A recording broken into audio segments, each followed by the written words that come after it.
আরে ও ননদি আর দুমুঠো চাল ফেলে দে হাঁড়িতে। আরে ধরি ধরি ধরি। ও মা, আজ বৃষ্টি পড়ছে, একটু খিচুড়ি করো না। আরে কিমা আছে, মটন কিমা দিয়ে খিচুড়ি বানিয়ে দিচ্ছি। হ্যাঁ হ্যাঁ, গরম গরম সার্ভ করো তাড়াতাড়ি। প্রথমেই আমি 150 গ্রাম মুগের ডাল নিয়ে নিয়েছি। শুকনো খোলায় মুগের ডালটা আমি বেশ কিছুক্ষণ ধরে ভেজে নেব। মুগের ডালটা বেশ কিছুক্ষণ ভেজে নেওয়ার ফলে বেশ লাল লাল হয়ে গেছে। এবার অ্যাড করে দিতে হবে মুসুর ডাল। এখানে আমি 150 গ্রাম মুসুর ডাল নিয়ে নিয়েছি। এবার দুটো ডালই খুব ভালো করে আরও 5 মিনিট ভেজে নেব। কোনো আমিষ খিচুড়ি বানালে মুসুর ডাল আর মুগের ডাল একসাথে দিলে খুব ভালো খিচুড়ির টেস্ট হয়। এবার ভালো করে ভাজা হয়ে গেছে, ধুয়ে নেব। অন্যদিকে আমি হাঁড়িতে গরম জল বসিয়ে দিয়েছিলাম। এখন আমি 300 গ্রাম চাল ভালো করে ধুয়ে নিয়ে এই হাঁড়ির জলের মধ্যে দিয়ে দেব। চাল আর ডাল আমি সম পরিমাণে নিয়েছি। এখন আমি চালটা 10 থেকে 15 মিনিট খুব ভালো করে ফুটিয়ে নেব, তারপরে ডাল আমি মেশাবো। চালটা আমার 15 মিনিট খুব ভালো করে ফোটানো হয়ে গেছে। এবার ধুয়ে রাখা ডালটা আমি এর মধ্যে দিয়ে দেব। এবার চাল আর ডাল চাপা দিয়ে আধ ঘন্টা সেদ্ধ করে নেব। আমি এখানে ফুলকপি আর আলু বড় বড় করে কেটে নিয়েছি। অন্যরকম সবজি আমি দিচ্ছি না, আপনারা চাইলে অন্যরকম সবজিও দিতে পারেন, যেহেতু আমি মাটন কিমা দিয়ে খিচুড়িটা বানাবো। এবার এখানে আমি তেল গরম করে নিয়েছিলাম। প্রথমেই ডুমো ডুমো করে কেটে রাখা আলুগুলো ভেজে নেব। আলুগুলো আমার ভাজা হয়ে গেছে। ওই একই তেলে দিয়ে দেব নুন হলুদ মাখানো ফুলকপিগুলো। ফুলকপিগুলো আমি লাল লাল করে ভেজে নেব।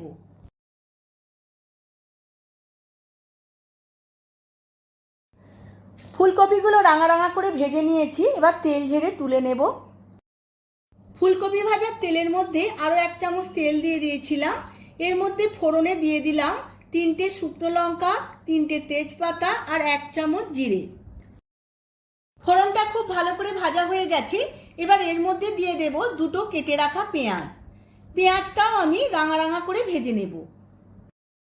পেঁয়াজটা লাল লাল করে ভাজতে ভাজতে এর মধ্যে দিয়ে দেব একটা বড় সাইজের কেটে রাখা টমেটো। টমেটোটাও আমি পেঁয়াজের সাথে খুব ভালো করে ভেজে নেব। এই সময় অল্প একটু নুন দিয়ে দেব, যাতে পেঁয়াজ আর টমেটো খুব ভালো নরম হয়ে যায়।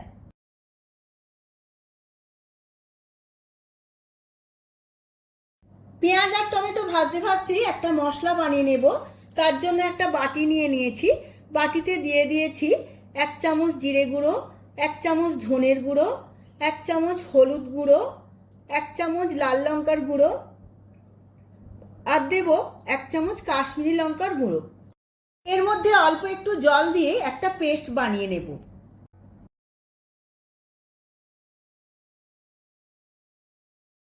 এদিকে পেঁয়াজ আর টমেটো খুব ভালো করে ভাজাও হয়ে গেছে, নরমও হয়ে গেছে। এবার বানিয়ে নেওয়া পেস্টটা আমি এর মধ্যে দিয়ে দেব। বাটি ধুয়ে অল্প একটু জল দিয়ে দেব। আরও 5-7 মিনিট খুব ভালো করে সমস্ত উপকরণগুলো কষিয়ে নেব। এইভাবে তেল না ছাড়া পর্যন্ত কষিয়ে যেতে হবে। দেখুন বন্ধুরা, 10 থেকে 15 মিনিট কষিয়ে নেওয়ার পর অনেকটাই তেল ছেড়ে এসেছে। এবার দিয়ে দিয়েছি 250 থেকে 300 গ্রাম মটন কিমা। মটন কিমা আমি মশলার সাথে আরো আধ ঘন্টার মতো কষিয়ে নেব।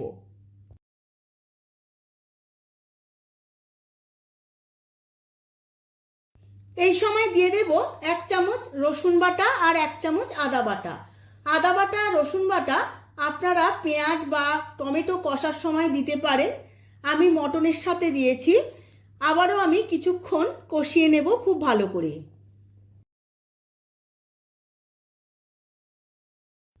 এই সময় দিয়ে দেব স্বাদের ব্যালেন্সের জন্য 1/2 চামচ চিনি। চিনির পরিমাণটা আপনারা বুঝে দেবেন। আবারও আমি কিছুক্ষণ কষিয়ে নেব, যাতে আদা রসুনের কাঁচা গন্ধটা চলে যায় আর মাংসটাও হাফ সেদ্ধ হয়ে যায়। এবার এদিকে দেখে নেব চাল আর ডাল কতটা সেদ্ধ হলো। দেখুন বন্ধুরা, 50% সেদ্ধ হয়ে গেছে চাল আর ডাল। এবার এর মধ্যে দিয়ে দেব 100 গ্রাম গ্রিন মটরশুঁটি। গ্রিন মটরশুঁটিটা দিয়ে বেশ কিছুক্ষণ নাড়াচাড়া করে নেব। এবার এর মধ্যে দিয়ে দেব কষানো মটন কিমা। আমার মটনটা আগে থাকতেই 50% সেদ্ধ হয়ে গিয়েছিল কষানোর সময়। এখন চাল আর ডালের সাথে বাকি 50% সেদ্ধ করে নেব।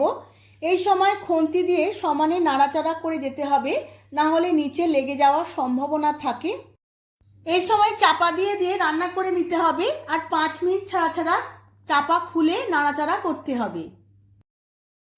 খিচুড়িটা আমার 80% রেডি হয়ে গেছে, চাল ডালটাও আমার 80% সেদ্ধ হয়ে গেছে। এবার এর মধ্যে দিয়ে দেব ভেজে রাখা ফুলকপি আর আলু। ফুলকপি আলু আমার ভাজার সময় অনেকটাই সেদ্ধ হয়ে গিয়েছিল, তাই আর বেশি সেদ্ধ করতে লাগবে না। এবার এইভাবে আমি আরো 15 মিনিট খিচুড়িটা রান্না করে নেব। এখন দিয়ে দেব স্বাদ মতো নুন।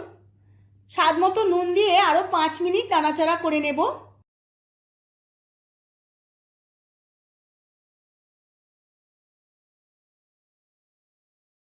খিচুড়িটা আমার একদম রেডি হয়ে গেছে। এখন এর মধ্যে দিয়ে দেব শাহি গরম মশলার গুঁড়ো 1 চামচ। আর যেই জিনিসটা না হলে খিচুড়ি একদম জমে না, সেটা হলো দেশি গাওয়া ঘি। আমি 1 চামচ এখানে দেশি গাওয়া ঘি দিয়ে দিয়েছি। এবার দিয়ে দিলাম কিছুটা ধনেপাতা কুচোনো। ব্যাস একদম রেডি। এবার আমি সার্ভ করে নেব। আমি সার্ভ করে নিয়েছি মটন কিমা দিয়ে খিচুড়ি। আশা করছি রেসিপিটি খুবই ভালো লেগেছে। যদি ভালো লেগে থাকে আপনারাও এই একইভাবে বাড়িতে একবার বানিয়ে ফেলুন, আর আমার কমেন্ট বক্সে কমেন্ট করে জানান। ভিডিওটা যদি ভালো লেগে থাকে ভিডিওটিতে প্রচুর প্রচুর লাইক শেয়ার কমেন্ট করবেন। আজ তাহলে আসি, আবার দেখা হবে পরবর্তী ভিডিওতে।